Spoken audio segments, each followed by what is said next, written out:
ETF index mutual funds నేర్చుకుని stock మార్కెట్లో రాణించాలనుకుంటున్నారా? వెంటనే ఈ నెంబర్కి కాల్ చేయండి.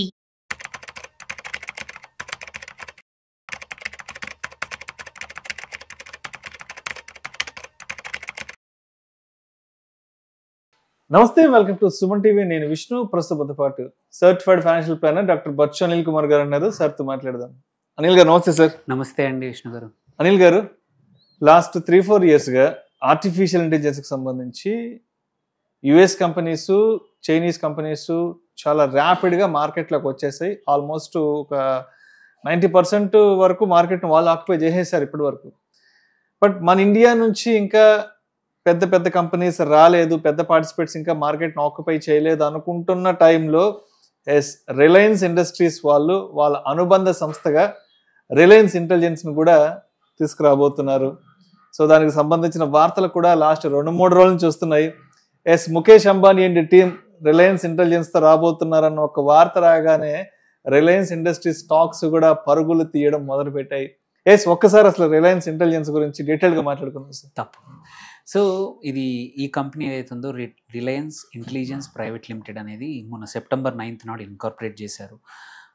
దో ఇట్స్ ఎ కొత్త company, but Reliance group company కాబట్టి ఎప్పుడు కూడా టాక్ ఆఫ్ ద టౌన్ ఉంటుంది. వాళ్ళు ఏ బిజినెస్లో ఎంటర్ అయినా సరే యూజువల్లీ చిన్నగా అంటే స్మాల్ ప్లేయర్ లాగా ఉండడు. ఆ ఇండస్ట్రీలో ఏదో ఒక పెద్ద చేయడానికి, వెదర్ మొబైల్ ద్వారా, జియో ద్వారా మొబైల్ రంగంలో కానివ్వండి, ఆ రీటైల్ రంగంలో కానివ్వండి, ఏ రంగంలో వచ్చినా కూడా జనరల్గా వాళ్ళు బిగ్ బ్యాంగ్గా వస్తారనమాట.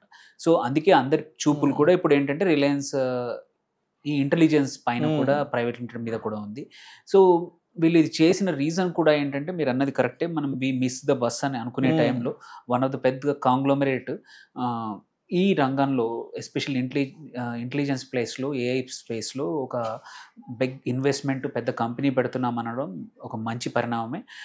ఇందులో ఇంపార్టెంట్ ఏంటంటే వీళ్ళు రిలయన్స్ గ్రూప్ ఏంటంటే హ్యూజ్ డేటా సెంటర్స్, ఇది ఆర్టిఫిషియల్ ఇంటెలిజెన్స్ కోసం కావాల్సిన డేటా సెంటర్స్ జామ్నగర్లో, వాళ్ళది ఆల్రెడీ జామ్నగర్ ఫెసిలిటీ ఉంది. వాళ్ళది పెట్రో కాంప్లెక్స్ కానివ్వండి, మోస్ట్ ఆఫ్ దేర్ ఇండస్ట్రీస్ అక్కడే హ్యూజ్ డేటా సెంటర్స్ పెట్టడము.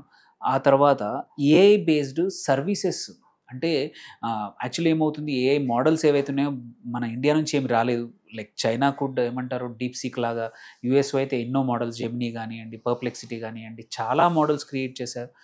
వీటి నుంచి సర్వీసెస్ కూడా డెవలప్ అవుతున్నాయి.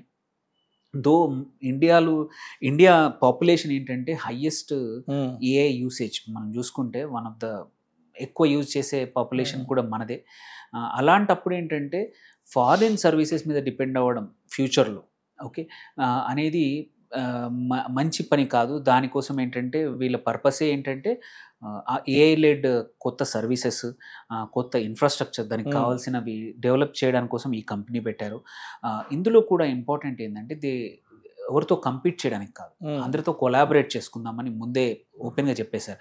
ఒకటేంటి, gigawatt scale AI centres, data centres జామ్నగర్లో పెడుతున్నారు. దీని తర్వాత దీనిలో యూస్ చేసుకోవడానికి మెటా, ఫేస్బుక్ అయితే ఉందో ఆల్రెడీ సుందర్ పిచై గూగుల్తో కూడా తనతో కూడా మాట్లాడుతున్నారు.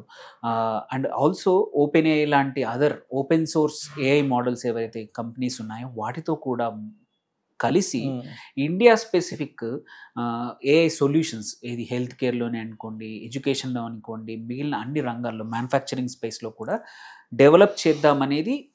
అంటే ఎగ్జిస్టింగ్, అంటే వాళ్ళ కంపీట్ చేయడం కాదు, కొలాబరేట్ చేసి ఎగ్జిస్టింగ్ కంపెనీస్తో కొలాబరేట్ చేసి కొత్త సర్వీసెస్, ఇండియన్ బేస్డ్ ప్రోడక్ట్స్ని డెవలప్ చేయడం అనేది ఈ రిలయన్స్ ఇంటెలిజెన్స్ యొక్క వాళ్ళ టార్గెట్ అన్నమాట. సో ఇందులో కీ థింగ్ ఏంటంటే హెల్త్ కేర్, ఎడ్యుకేషన్తో పాటు అగ్రికల్చర్లో ఒకటి, బికాస్ ప్రెడిక్షన్లో ఏఐ చాలా ఉపయోగపడుతుంది. వెదర్ ప్రెడిక్షన్లో అనుకోండి, lot of things, growth correct అవుతుందా లేదో కూడా మీరు మానిటర్ చేసుకునే అవకాశాలు ఉన్నాయి. అట్లాంటివి కానీ స్మాల్ అండ్ మీడియం ఎంటర్ప్రైజెస్ కూడా చాలా మటుకు ఆటోమేషన్ చేయడం కానీ, వాళ్ళ ప్రాసెస్ని డెవలప్ చేసుకొని సింప్లిఫై చేయడానికి ఏఐ ఉపయోగపడుతుంది. సో ఇట్లాంటివన్నీ కూడా ఆర్డినరీ ఇండియన్స్ కూడా ఏఐని దగ్గర తీసుకురావడానికి, వాళ్ళు ఎలా వేరే సెక్టార్స్లో డిస్రప్షన్ ఎట్లా చేశారో, లేట్ వచ్చినా సరే, మీరు రీటైల్లో దేవర్ లేట్ వచ్చినా కానీ ఆర్ మొబైల్లో కూడా దేవర్ నాట్ ద ఫస్ట్ వన్. ఈ రిలయన్స్ జియో కన్నా ముందు వేరే చాలా కంపెనీలు వచ్చాయి, ఎయిర్టెల్ కానీ అన్ని. లేట్ వచ్చిన డిస్రప్షన్ అనేది మాత్రం యూజువల్లీ పెద్దగా చేస్తారు. హోప్ఫుల్లీ ఏఐలో కూడా though they came late, Indian కోసం టాప్ టాలెంట్ వాళ్ళ దగ్గర డబ్బులు కూడా ఉన్నాయి. నియర్లీ 80-90 వేల కోట్ల క్యాష్ వాళ్ళ బ్యాలెన్స్ షీట్లో ఉంది రిలయన్స్ దాంట్లో. సో మంచి టాలెంట్ సొల్యూషన్స్ ఏవైతే ఇండియా కోసం స్పెసిఫిక్గా తయారు చేయడానికి కావాల్సిన డబ్బులు కూడా ఉన్నాయి. సో అది చేద్దామని.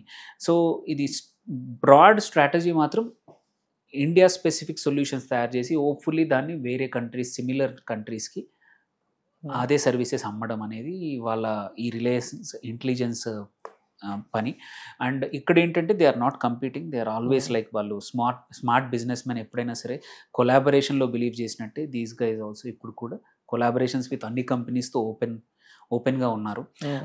దెన్ మార్కెట్ రెస్పాన్స్ కూడా మనం చూస్తే, బికాజ్ యూజువల్లీ ఏంటంటే చాలా కంపెనీస్, గ్రూప్స్ అనౌన్స్ చేస్తూ ఉంటాయి, బట్ మిస్ అయ్యేది ఎక్కడంటే ఎగ్జిక్యూషన్. అనౌన్స్మెంట్ ఈజీ చేయడం, చెప్పడం మేము ఇది చేద్దాం అన్నాం ఈజీ, బట్ చేయడం నుంచి ఎగ్జిక్యూషన్కి is very important. Reliance is known for, industries is known for execution. వాళ్ళు ఏదైనా అన్నారంటే ఎగ్జిక్యూట్ చేస్తారు.